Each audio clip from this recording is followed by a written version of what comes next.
When the state highway to Rutland is closed, travelers are forced to take the Stillwater road past Swamp Hollow. The scenery is superb in places, yet somehow the route has been unpopular for years. There's something depressing about it, especially near Stillwater itself. Motorists feel subtly uncomfortable about the tightly shuttered farmhouse on the knoll just north of the village, and about the white-bearded half-wit who haunts the old burying ground on the south, apparently talking to the occupants of some of the graves. Not much is left of Stillwater now. The soil is played out, and most of the people have drifted to the towns across the distant river or to the city beyond the distant hills. The steeple of the old white church has fallen down, and half of the 20-odd straggling houses are empty and in various stages of decay. Normal life is found only around Peck's general store and filling station, and it is here that the curious stop now and then to ask about the shuttered house and the idiot who mutters to the dead.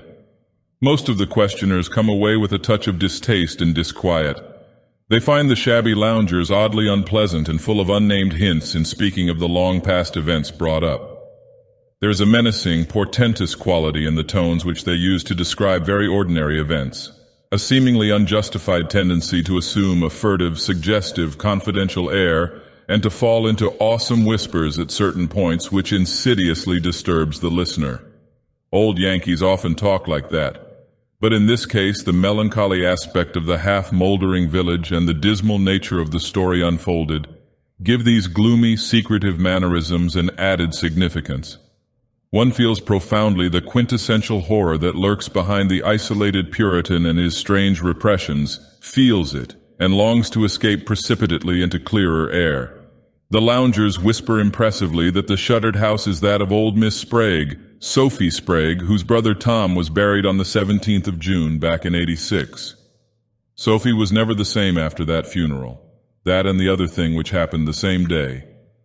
And in the end she took to staying in all the time. Won't even be seen now, but leaves notes under the back door mat and has her things brought from the store by Ned Peck's boy. Afraid of something, the old Swamp Hollow burying ground most of all. Never could be dragged near there since her brother and the other one were laid away. Not much wonder, though, seeing the way crazy Johnny Dow rants. He hangs around the burying ground all day and sometimes at night and claims he talks with Tom and the other. Then he marches by Sophie's house and shouts things at her. That's why she began to keep the shutters closed. He says things are coming from somewhere to get her sometime. Ought to be stopped, but one can't be too hard on poor Johnny. Besides, Steve Barber always had his opinions. Johnny does his talking to two of the graves. One of them is Tom Sprague's. The other, at the opposite end of the graveyard, is that of Henry Thorndike, who was buried on the same day. Henry was the village undertaker, the only one in miles, and never liked around Stillwater.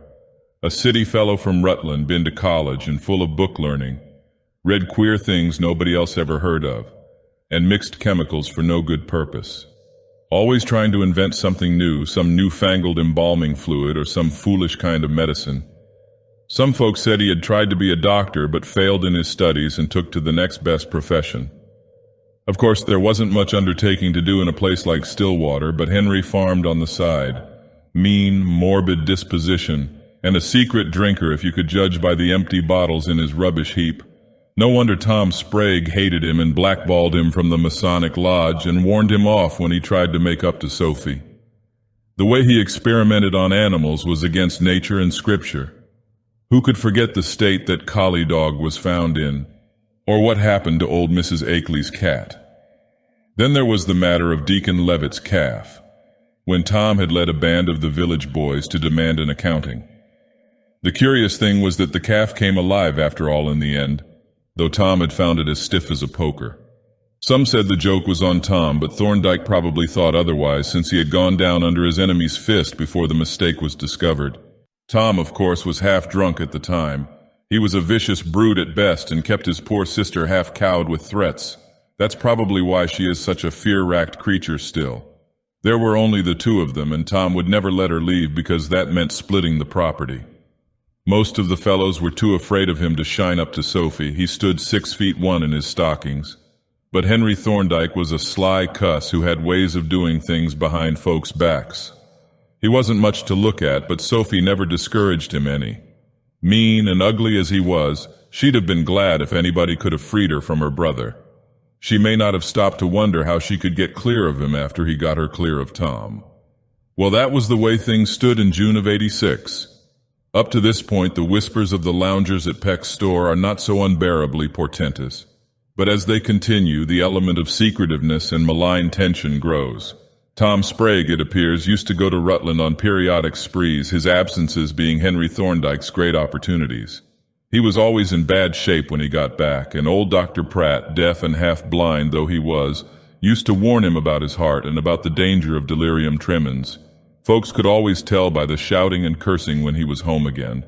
It was on the 9th of June, on a Wednesday, the day after young Joshua Goodenough finished building his newfangled silo, that Tom started out on his last and longest spree. He came back the next Tuesday morning, and folks at the store saw him lashing his bay stallion the way he did when whiskey had a hold of him. Then there came shouts and shrieks and oaths from the Sprague house, and the first thing anybody knew, Sophie was running over to old Dr. Pratt's at top speed.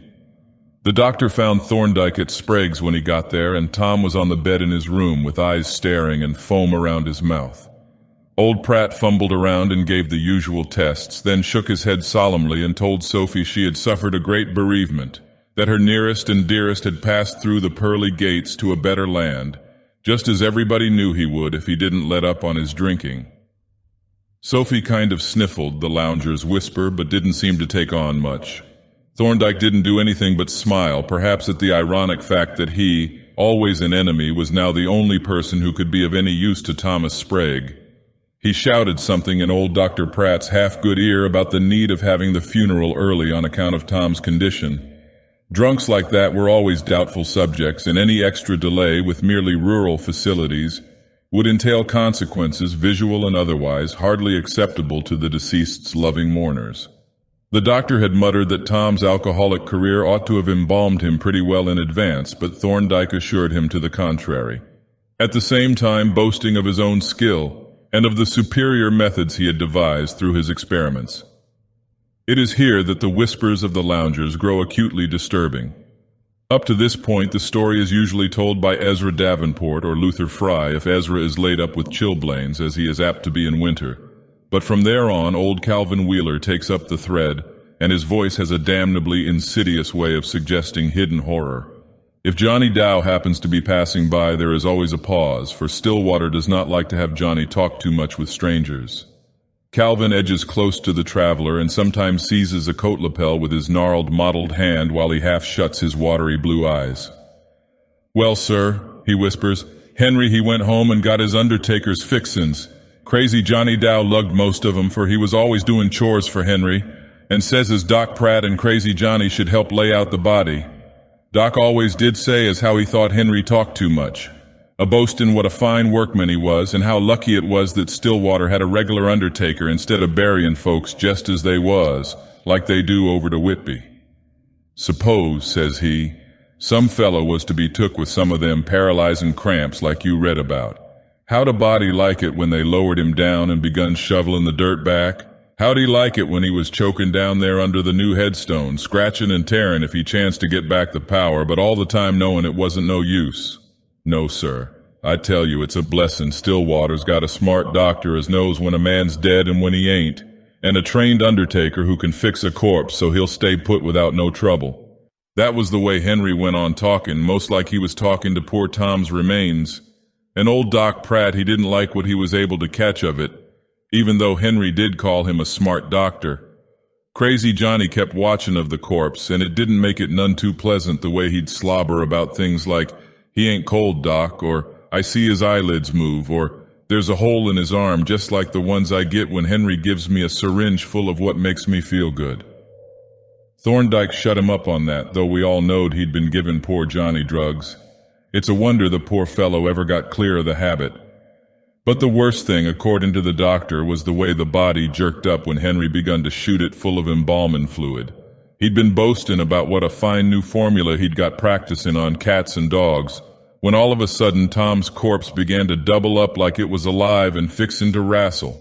Land of Goshen, but Doc says he was scared stiff, though he knowed the way corpses act when the muscles begin to stiffen. Well, sir, the long and short of it is that the corpse sat up and grabbed a holt of Thorndike's syringe so that it got stuck in Henry hisself, and give him as neat a dose of his own embalming fluid as you'd wish to see. That got Henry pretty scared, though he yanked the point out and managed to get the body down again and shot full of the fluid. He kept measuring more of the stuff out as though he wanted to be sure there was enough, and kept reassuring himself as not much had got into him, but Crazy Johnny begun singing out, "That's what you give Lige Hopkins's dog when it got all dead and stiff and then waked up again. Now you're going to get dead and stiff like Tom Sprague be. Remember, it don't set to work till after a long spell if you don't get much." Sophie, she was downstairs with some of the neighbors. My wife Matilde, she that's dead and gone this 30 year, was one of them. They were all trying to find out whether Thorndike was over when Tom came home, and whether finding him there was what set poor Tom off. I may as well say as some folks thought it mighty funny that Sophie didn't carry on more, nor mind the way Thorndike had smiled. Not as anybody was hinting that Henry helped Tom off with some of his queer cooked-up fluids and syringes, or that Sophie would keep still if she thought so, but you know how folks will guess behind a body's back. We all knowed the nigh crazy way Thorndike had hated Tom, not without reason at that. And Emily Barber says to my Matilde as how Henry was lucky to have old Doc Pratt right on the spot with a death certificate as didn't leave no doubt for nobody. When old Calvin gets to this point, he usually begins to mumble indistinguishably in his straggling, dirty white beard. Most listeners try to edge away from him, and he seldom appears to heed the gesture. It is generally Fred Peck, who was a very small boy at the time of the events, who continues the tale. Thomas Sprague's funeral was held on Thursday, June 17th, only 2 days after his death. Such haste was thought almost indecent in remote and inaccessible Stillwater, where long distances had to be covered by those who came, but Thorndike had insisted that the peculiar condition of the deceased demanded it.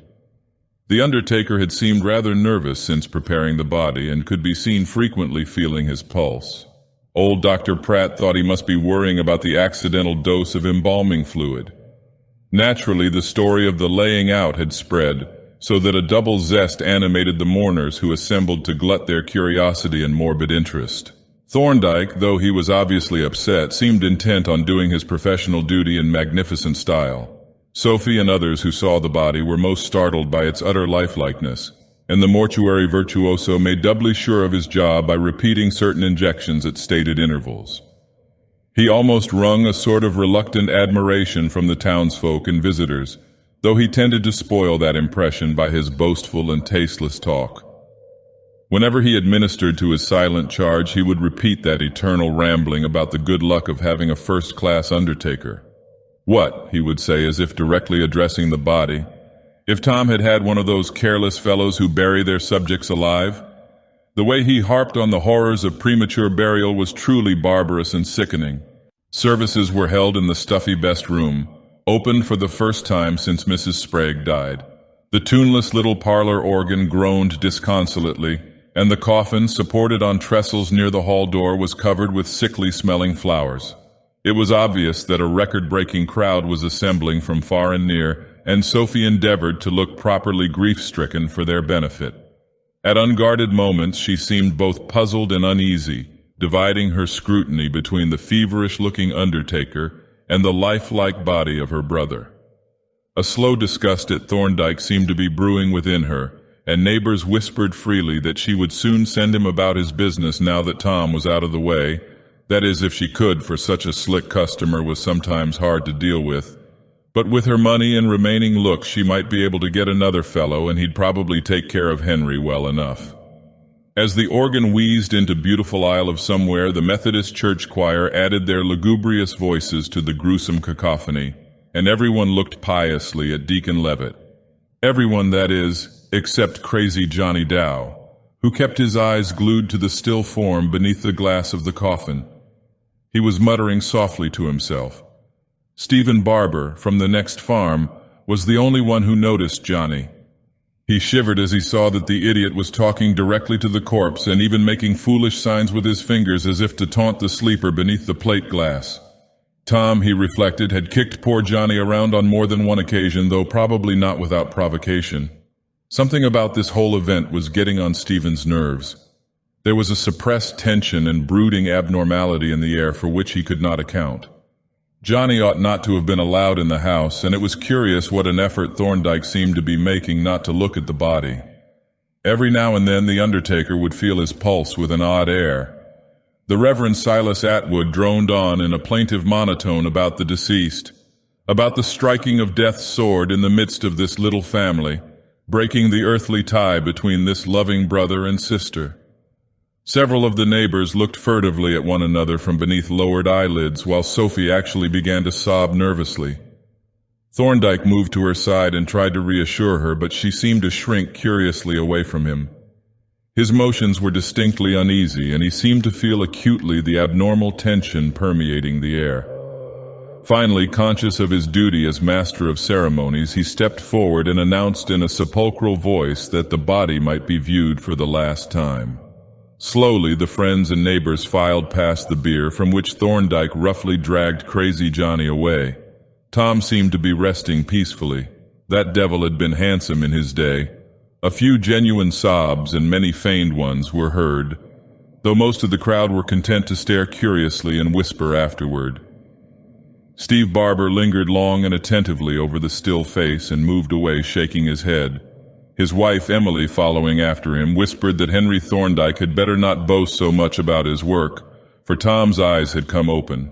They had been shut when the services began, for she had been up and looked, but they certainly looked natural, not the way one would expect after 2 days. When Fred Peck gets this far, he usually pauses as if he did not like to continue. The listener, too, tends to feel that something unpleasant is ahead, but Peck reassures his audience with the statement that what happened isn't as bad as folks like to hint. Even Steve never put into words what he may have thought, and Crazy Johnny, of course, can't be counted at all. It was Luella Morse, the nervous old maid who sang in the choir, who seems to have touched things off. She was filing past the coffin like the rest, but stopped to peer a little closer than anyone else except the Barbers had peered. And then, without warning, she gave a shrill scream and fell in a dead faint. Naturally, the room was at once a chaos of confusion. Old Dr. Pratt elbowed his way to Luella and called for some water to throw in her face, and others surged up to look at her and at the coffin. Johnny Dow began chanting to himself, he knows, he can hear all we're a-saying and see all we're a-doing, and they'll bury him that way." But no one stopped to decipher his mumbling except Steve Barber. In a very few moments, Luella began to come out of her faint and could not tell exactly what had startled her. All she could whisper was, "The way he looked, the way he looked." But to other eyes, the body seemed exactly the same. It was a gruesome sight, though, with those open eyes and that high coloring. And then the bewildered crowd noticed something which put both Luella and the body out of their minds for a moment. It was Thorndike, on whom the sudden excitement and jostling crowd seemed to be having a curiously bad effect. He had evidently been knocked down in the general bustle and was on the floor trying to drag himself to a sitting posture. The expression on his face was terrifying in the extreme, and his eyes were beginning to take on a glazed, fishy expression. He could scarcely speak aloud, but the husky rattle of his throat held an ineffable desperation which was obvious to all. "Get me home, quick, and let me be. That fluid I got in my arm by mistake. Heart action. This damned excitement. Too much. Wait. Don't think I'm dead if I seem to.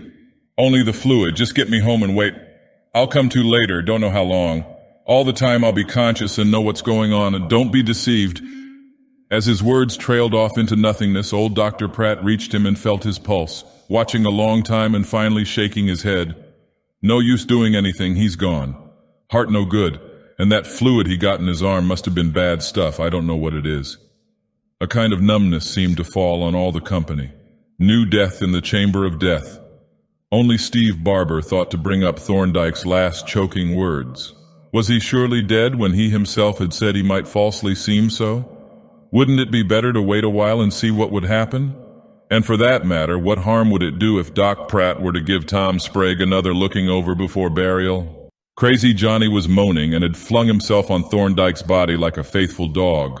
"Don't you bury him, don't you bury him. He ain't dead no more, nor Lige Hopkins's dog, nor Deacon Levitt's calf was when he shot him full. He's got some stuff he puts into you to make you seem like dead when you ain't. You seem like dead, but you know everything what's a-going on, and the next day you come to as good as ever. Don't you bury him. He'll come to under the earth and he can't scratch up. He's a good man and not like Tom Sprague. Hope to God Tom scratches and chokes for hours and hours.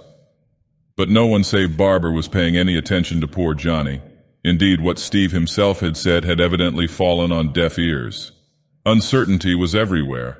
Old Doc Pratt was applying final tests and mumbling about death certificate blanks, and unctuous Elder Atwood was suggesting that something be done about a double interment. With Thorndike dead, there was no undertaker this side of Rutland, and it would mean a terrible expense if one were to be brought from there. And if Thorndike were not embalmed in this hot June weather, well, one couldn't tell. And there were no relatives or friends to be critical unless Sophie chose to be. But Sophie was on the other side of the room, staring silently, fixedly, and almost morbidly into her brother's coffin. Deacon Levitt tried to restore a semblance of decorum and had poor Thorndike carried across the hall to the sitting room, meanwhile sending Zenas Wells and Walter Perkins over to the undertaker's house for a coffin of the right size. The key was in Henry's trousers pocket. Johnny continued to whine and paw at the body, and Elder Atwood busied himself with inquiring about Thorndike's denomination, for Henry had not attended local services. When it was decided that his folks in Rutland, all dead now, had been Baptists, the Reverend Silas decided that Deacon Levitt had better offer the brief prayer. It was a gala day for the funeral fanciers of Stillwater and vicinity. Even Luella had recovered enough to stay. Gossip murmured and whispered, buzzed busily, while a few composing touches were given to Thorndike's cooling, stiffening form. Johnny had been cuffed out of the house, as most agreed he should have been in the first place, but his distant howls were now and then wafted gruesomely in. When the body was encoffined and laid out beside that of Thomas Sprague, the silent, almost frightening-looking Sophie gazed intently at it, as she had gazed at her brother's. She had not uttered a word for a dangerously long time, and the mixed expression on her face was past all describing or interpreting. As the others withdrew to leave her alone with the dead, she managed to find a sort of mechanical speech, but no one could make out the words, and she seemed to be talking first to one body and then the other. And now, with what would seem to an outsider the acme of gruesome unconscious comedy, the whole funeral mummery of the afternoon was listlessly repeated. Again the organ wheezed, again the choir screeched and scraped, again a droning incantation arose, and again the morbidly curious spectators filed past a macabre object, this time a dual array of mortuary repose. Some of the more sensitive people shivered at the whole proceeding, and again Stephen Barber felt an underlying note of eldritch horror and demoniac abnormality. God, how lifelike both of those corpses were, and how in earnest poor Thorndike had been about not wanting to be judged dead, and how he hated Tom Sprague. But what could one do in the face of common sense? A dead man was a dead man, and there was old Doc Pratt with his years of experience. If nobody else bothered, why should one bother oneself? Whatever Tom had got, he had probably deserved. And if Henry had done anything to him, the score was even now. Well, Sophie was free at last. As the peering procession moved at last toward the hall and the outer door, Sophie was alone with the dead once more. Elder Atwood was out in the road talking to the hearse driver from Lee's livery stable, and Deacon Levitt was arranging for a double quota of pallbearers. Luckily, the hearse would hold 2 coffins. No hurry. Ed Plummer and Ethan Stone were going ahead with shovels to dig the second grave. There would be 3 livery hacks and any number of private rigs in the cavalcade. No use trying to keep the crowd away from the graves. Then came that frantic scream from the parlor where Sophie and the bodies were. Its suddenness almost paralyzed the crowd and brought back the same sensation which had surged up when Luella had screamed and fainted. Steve Barber and Deacon Levitt started to go in, but before they could enter the house, Sophie was bursting forth, sobbing and gasping about, "That face at the window! That face at the window!" At the same time, a wild-eyed figure rounded the corner of the house, removing all mystery from Sophie's dramatic cry. It was very obviously the face's owner, poor crazy Johnny, who began to leap up and down, pointing at Sophie and shrieking, "She knows! She knows! I seen it in her face when she looked at him and talked to him. She knows, and she's a-letting him go down in the earth to scratch and claw for air. But they'll talk to her so she can hear 'em. They'll talk to her and appear to her, and someday they'll come back and get her." Zenas Wells dragged the shrieking half-wit to a woodshed behind the house and bolted him in as best he could. His screams and poundings could be heard at a distance, but nobody paid him any further attention. The procession was made up, and with Sophie in the first hack, it slowly covered the short distance past the village to the Swamp Hollow burying ground. Elder Atwood made appropriate remarks as Thomas Sprague was laid to rest, and by the time he was through, Ed and Ethan had finished Thorndike's grave on the other side of the cemetery, to which the crowd presently shifted. Deacon Levitt then spoke ornamentally, and the lowering process was repeated. People had begun to drift off in knots, and the clatter of receding buggies and carryalls was quite universal when the shovels began to fly again. As the earth thudded down on the coffin lids, Thorndike's first, Steve Barber, noticed the queer expressions flitting over Sophie Sprague's face. He couldn't keep track of them all, but behind the rest there seemed to lurk a sort of wry, perverse, half-suppressed look of vague triumph. He shook his head. Zenas had run back and let Crazy Johnny out of the woodshed before Sophie got home, and the poor fellow at once made frantically for the graveyard. He arrived before the shovelmen were through, and while many of the curious mourners were still lingering about. What he shouted into Tom Sprague's partly filled grave, and how he clawed at the loose earth of Thorndike's freshly finished mound across the cemetery, surviving spectators still shudder to recall. Jotham Blake, the constable, had to take him back to the town farm by force, and his screams waked dreadful echoes. This is where Fred Peck usually leaves off the story. What more, he asks, is there to tell? It was a gloomy tragedy, and one can scarcely wonder that Sophie grew queer after that. That is all one hears if the hour is so late that old Calvin Wheeler has tottered home, but when he is still around he breaks in again with that damnably suggestive and insidious whisper. Sometimes those who hear him dread to pass either the shuttered house or the graveyard afterward, especially after dark. Fred was only a little shaver then and don't remember no more than half of what was going on. You want to know why Sophie keeps her house shuttered? And why Crazy Johnny still keeps a-talking to the dead and a-shouting at Sophie's windows? Well, sir, I don't know's I know all there is to know, but I hear what I hear. Here the old man ejects his cud of tobacco and leans forward to buttonhole the listener. It was that same night, mind ye, toward morning, and just 8 hours after them burials, when we heard the first scream from Sophie's house. Woke us all up. Steve and Emily Barber and me and Matilde goes over hot footin', all in night gear, and finds Sophie all dressed and dead fainted on the settin' room floor. Lucky she hadn't locked the door. When we got her to, she was shaking like a leaf and wouldn't let on by so much as a word what was ailin' her. Matilde and Emily done what they could to quiet her down, but Steve whispered things to me as didn't make me none too easy. Come about an hour when we allowed we'd be going home soon, that Sophie she begun to tip her head on one side like she was a-listening to something. Then on a sudden she screamed again and keeled over in another faint. Well, sir, I'm tellin' what I'm tellin', and won't do no guessin' like Steve Barber would have done if he dared. He always was the greatest hand for hintin' things. Died 10 years ago of pneumonia. What we heard so faint like was just poor Crazy Johnny, of course. 'Tain't more than a mile to the burying ground, and he must have got out of the window where they'd locked him up at the town farm, even if Constable Blake says he didn't get out that night. From that day to this he hangs around them graves a-talking to the both of them, cussin' and kickin' at Tom's mound, and puttin' posies and things on Henry's. And when he ain't a-doing that, he's hanging around Sophie's shuttered windows, howlin' about what's a-comin' soon to get her. She wouldn't never go near the burying ground, and now she won't come out of the house at all nor see nobody. Got a sayin' there was a curse on Stillwater, and I'm dinged if she ain't half right, the way things is a-going to pieces these days. There certainly was something queer about Sophie right along. Once when Sally Hopkins was a-callin' on her, in 97 or 98 I think it was, there was an awful rattlin' at her winders, and Johnny was safe locked up at the time, at least, so Constable Dodge swore up and down. But I ain't taking no stock in their stories about noises every 17th of June or about faint shinin' figures a-tryin' Sophie's door and winders every black mornin' about 2 o'clock. You see, it was about 2 o'clock in the morning that Sophie heard the sounds and keeled over twice that first night after the buryin'. Steve and me and Matilde and Emily heard the second lot, faint as it was, just like I told you. And I'm a-tellin' you again as how it must have been Crazy Johnny over to the burying ground. Let Jotham Blake claim what he will. There ain't no tellin' the sound of a man's voice so far off, and with our heads full of nonsense, it ain't no wonder we thought there was 2 voices, and voices that hadn't ought to be speakin' at all.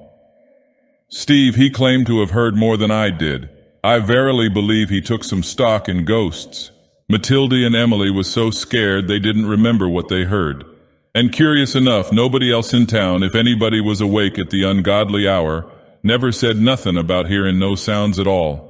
Whatever it was so faint it might have been the wind if there hadn't been words. I made out a few, but don't want to say as I'd back up all Steve claimed to have caught. She-devil, all the time, Henry, and alive was plain, and so was said you'd stand by, get rid of him and bury me, in a kind of changed voice. Then there was that awful coming again someday in a death-like squawk. But you can't tell me Johnny couldn't have made those sounds. Hey, you! What's taking you off in such a hurry? Maybe there's more I could tell you if I had a mind.